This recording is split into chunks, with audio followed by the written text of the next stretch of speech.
Your body is listening to every decision you make about who you are, every single one. And somewhere inside you, a version of yourself exists that your current identity refuses to let through.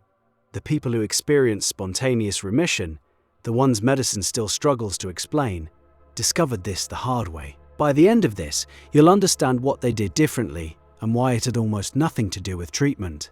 Dr. Kelly Turner spent over a decade studying cases of radical remission, cancer patients given terminal diagnoses who recovered against every statistical expectation. She interviewed over 1,000 survivors across 10 countries. The patterns she found were striking. These patients changed something fundamental about how they inhabited their own lives, and the shift almost always preceded the physical healing. That sequence matters. The body changed after the person changed. Most of us assume healing works the other way around. Fix the body, then the mind follows. But these cases reverse the order entirely. The emotional and identity shift came first. The cellular response followed, sometimes within weeks. What does that tell you about the relationship between who you believe yourself to be and what your body is willing to do on your behalf? Consider what happens when someone receives a terminal diagnosis. The mind locks into a very specific identity, dying person. Every interaction reinforces it. The sympathy in people's eyes, the adjusted tone of voice from doctors, the way future plans quietly get replaced with arrangements. You stop being someone with a life ahead and become someone managing an ending. Your entire emotional landscape contracts around a single narrative. And your biology, which responds to sustained emotional states with chemical precision, gets the memo. The patients who experienced remission broke that contract completely. One of the most consistent findings in Turner's research was a dramatic release of suppressed emotion. These patients stopped performing okayness. They stopped managing other people's comfort at the expense of their own truth. Decades of swallowed anger, unexpressed grief, unspoken resentment. It came out. Sometimes in therapy, sometimes in a single explosive conversation with a family member, sometimes alone on their kitchen floor at 2 a.m, sobbing into a towel. That release did something measurable. Chronically suppressed emotion produces a sustained chemical environment in the body. Elevated stress hormones, inflammatory markers, suppressed immune function. The kind of environment where abnormal cells thrive instead of getting cleared. When these patients finally let the pressure valve open, that internal chemistry shifted dramatically. But emotional release was only half the equation. The other half was identity reconstruction. These patients didn't just feel differently. They became someone different. A woman diagnosed with stage 4 ovarian cancer described it as waking up inside her own life for the first time. She realized she'd spent 30 years performing a version of herself that other people had designed. The dutiful daughter, the accommodating wife, the employee who never complained. Every role was a cage she'd built with her own compliance. The diagnosis, paradoxically, handed her a kind of terrifying permission. If the timeline is short, who are you when you stop pretending? She stopped pretending. She said what she meant. She left a marriage that had been emotionally dead for a decade. She started painting, something she'd abandoned at 19 because someone told her it was impractical. Within 14 months, her scans were clear. Now, a skeptic would point to the treatment she was receiving simultaneously. Fair. But her oncologist noted that the treatment protocol she was on had a response rate under 5% for her stage and type. Something else was operating. Neville Goddard taught that the body is a mirror of sustained assumption that your physical state reflects the state you internally occupy.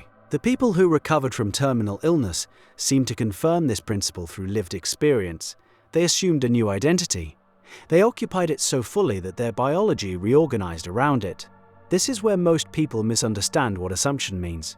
They think it's affirmation, repeating "I am healed" while internally bracing for the worst.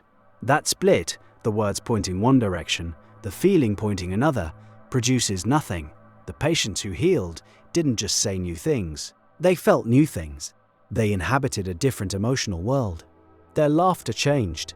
Their posture changed. The way they spoke about Tuesday changed, because they actually expected to be alive for it. Feeling is the secret. Goddard said it plainly, and these cases echo it with biological evidence. Dr. Joe Dispenza documented similar patterns in his research on meditation and healing. Patients who entered sustained states of elevated emotion genuine gratitude, deep love, fierce joy, showed measurable changes in gene expression. Genes associated with immune function, upregulated.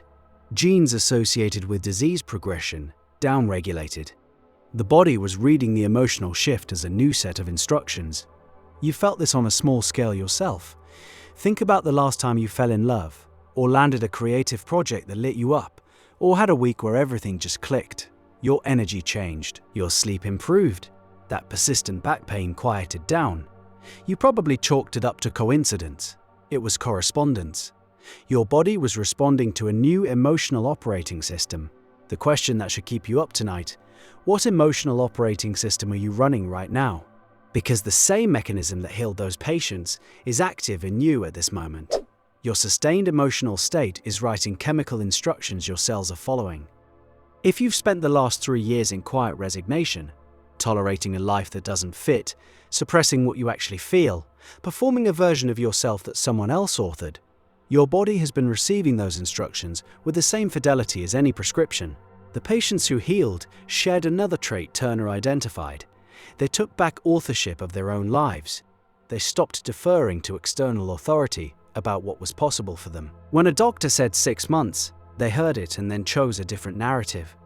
When statistics said 2% survival rate, they decided to be the 2% with the same conviction most people use to decide they're the 98. This is the part that requires genuine inner work. Choosing a new identity while surrounded by evidence of the old one is the hardest thing a human being can do. Your environment keeps handing you mirrors that reflect who you've been. Your relationships are calibrated to the old you.